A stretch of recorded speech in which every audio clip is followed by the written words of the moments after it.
And it certainly wouldn't have The Cure in the soundtrack. Yeah, exactly. Because when he's doing his makeup, I think that's The Cure playing, right? Yeah. This, I think that's another thing. Like the time period Marcus referenced, like it's grunge. I love this. The soundtrack is just wonderful. Stone Temple Pilots in there. Yeah. Oh, it's amazing. So if you haven't seen this movie in a long time, I encourage you to go rewatch it. I think it holds up, and if not, it should be discussed. I think personally, it should be discussed in Batman '89. I think it should be discussed in The Matrix. I think it should be discussed along those terms. Yeah. It was a big blockbuster. It made over $60 million in profit of a underground comic book movie. Like, it's unheard of, and it hasn't really another movie like it. Probably, I don't know if it could be made today. I think there would have to be more of a harder edge taken towards a more moral outcome. Than just he kills everybody and he gets to go to heaven. Right. I think there would have to be some type of maybe more of a stance taken on vengeance and what it means to society. But maybe not. Because I think the movie we end up with is just a really complete movie. Any last thoughts on The Crow before we wrap up here? Well, one thing that I think it's funny to think about too, just thinking about if this movie could get made today or would be made today, or if and when, about a reboot, whatever. We were watching the special features on the DVD, which, by the way, is so fun, and I miss that. That's one thing about streaming I don't like, is that you don't just say hey, fuck it, let's watch the special features. But I don't remember who it was specifically who was talking. I don't know if it was the producer or who it was, but it was someone involved with the making of the movie, and they were saying, completely unironically, being yeah, I mean, this is a movie about a comic book. I mean, there's really nothing like it out there. Yeah.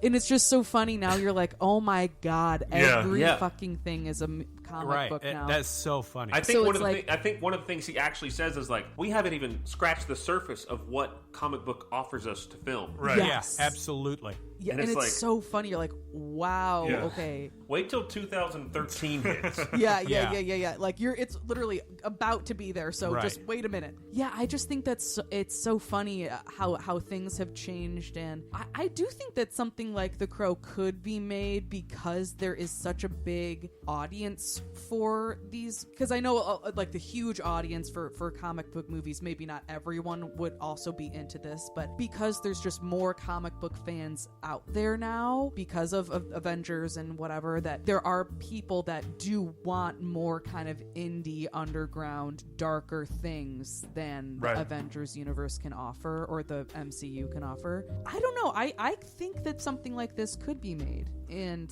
I don't know, but I really enjoyed the movie, and if you are on the fence, do it. If it's my opinion, I would just want this to live in the 90s. This is something that was special that happened. Special and sad in the same vein, but it's just something special that caught lightning in a bottle, and it was a perfect match of actors, directors, soundtrack, everything. And it's just something that can't be recreated. Yeah, and no, if you didn't see it in theaters, or you didn't live through the 90s and watch it, I mean, watch it now, and hopefully you love it too, but it's just I wouldn't want to remake. It would be too clean, I feel like. Yeah.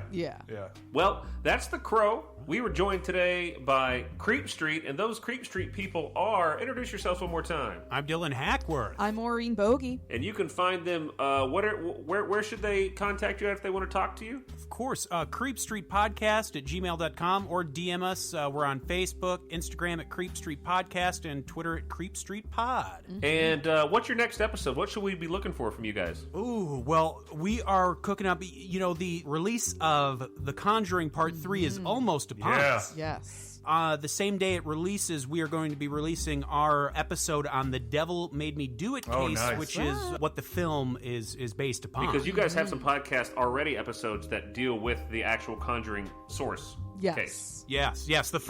We did an episode on that first Conjuring. Yeah. And you have Annabelle too, and everything. Annabelle, yep.